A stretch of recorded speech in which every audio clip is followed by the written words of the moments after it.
اس لیے حضرت علی نے کہا تھا لوگوں کسی سے الجھو نہ الجھو لیکن غریب سے نہیں الجھنا. کہا وہ کس لیے؟ کہا طاقتور سے الجھو کوئی تو وہ طاقت سے بدلہ لے گا، اور اگر غریب سے الجھو گے اس کی آہ نہ خدا کے عرش سے ٹکرائے گی. اللہ اکبر. جب خدا بدلہ لے گا نا بچانے والا نصیب نہیں ہوگا، بچانے والا نصیب نہیں ہوگا.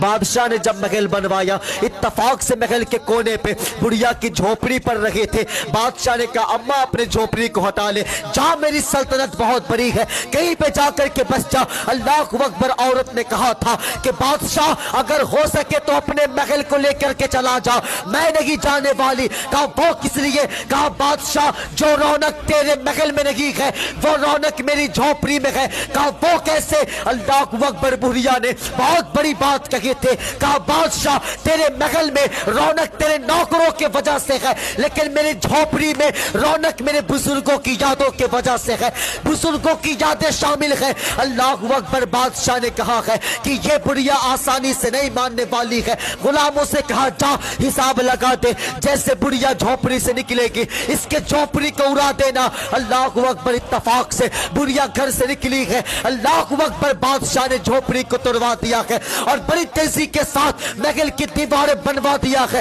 شام کو جب بڑھیا گھر کو لوٹا ہے دیکھا میری حویلی نہیں ہے، میرا گھر نہیں ہے. ہائے میری قسمت، میرا گھر کہاں گیا ہے؟ کسی نے کہا ہے اماں وہ تو بادشاہ نے توڑوا دیا ہے.